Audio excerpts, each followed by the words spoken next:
Welcome. In this explainer, we're diving into a really powerful idea, especially if you're 58 or older.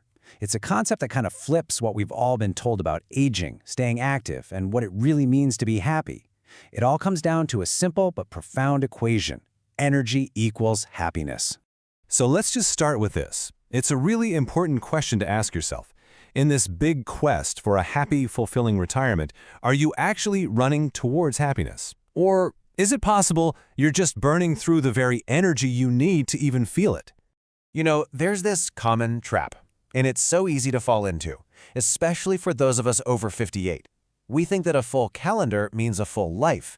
We equate being constantly busy with being happy. But what if all that running around is actually creating a leak that's draining the very energy that creates real joy? And you can see where this is going, right? For so many people, this nonstop chase for activities isn't leading to that deep sense of fulfillment. No, it's leading to burnout, to feeling like you're constantly, and I mean constantly, running on empty. Okay, so let's unpack this a little. It's something we can call the happiness paradox. It goes like this. We feel a little empty inside, so what do? We try to fill that emptiness with stuff on the outside. We join clubs, we get into arguments online, we travel nonstop, we scroll and scroll. But here's the thing we're missing. True happiness isn't something you can just go out and get. It's an internal state. It's having a high level of what ancient wisdom calls prana, your life energy. And by always running outside, we're basically just draining our own internal battery. To really get this, let's look at 3 stories. And I bet these are going to sound pretty familiar. These aren't just characters. They could be your neighbor, a family member, heck, they could even be you. So first up, we have Colonel Randhawa. He's 62, retired, and he is terrified of silence. He can't stand to be alone with his own thoughts. So, every single evening, he's at his club, getting into these really heated political debates. He thinks this is engagement, this is living life to the fullest. But the reality, he comes home every night feeling irritable, his head is pounding, and he can't sleep. In one of those sleepless nights, he's just feeling this heaviness in his chest, and he stumbles across an old magazine from 1985. His eyes land on this one sentence. And the article wasn't just philosophical. It connected those angry arguments directly to spikes in cortisol, the stress hormone, and the serious danger that poses to his heart. It was a medical wake-up call. That was his aha moment. And boom, that one line, it just clicks. It becomes his new mantra. He finally realized that his nightly entertainment was actually a kind of slow poison. And the antidote? Well, it was the one thing he'd been running away from his whole life: silence. Okay, next up is Sumitra G. She's 65. Her whole life is about running from one pilgrimage to the next, desperately searching for a sense of peace. But what she finds isn't peace. It's just exhausting crowds and a knee pain that gets worse and worse. And she's completely ignoring her doctor, who's begging her to just rest. It actually takes her collapsing from the pain for things to change. A monk sees her, and instead of giving her medicine, he just hands her this ancient story to read. And in that quiet moment, reading that story about the musk deer, it all made sense. She realized she was searching for an inner god in the chaos of the outer world.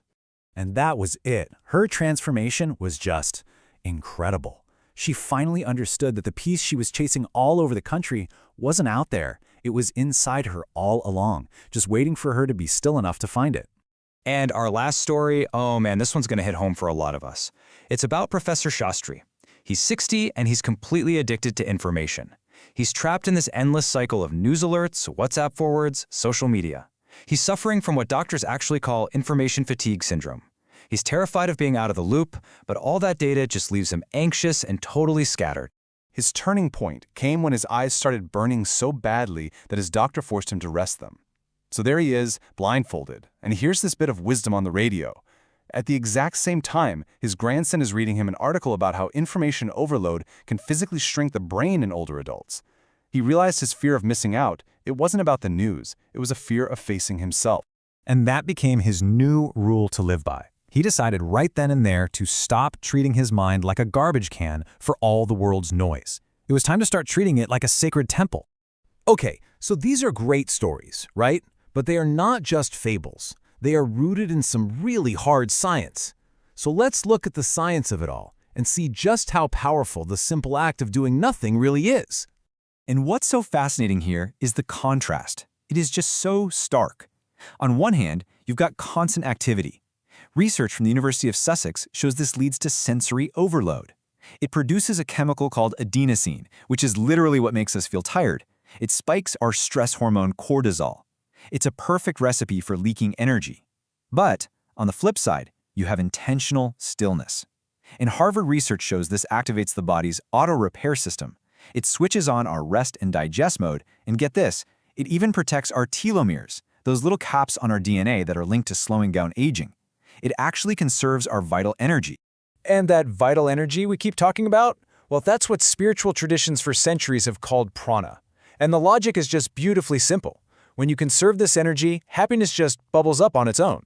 But when you let it leak out through all this frantic, needless activity, sadness takes over, and it doesn't matter what's going on in your life externally.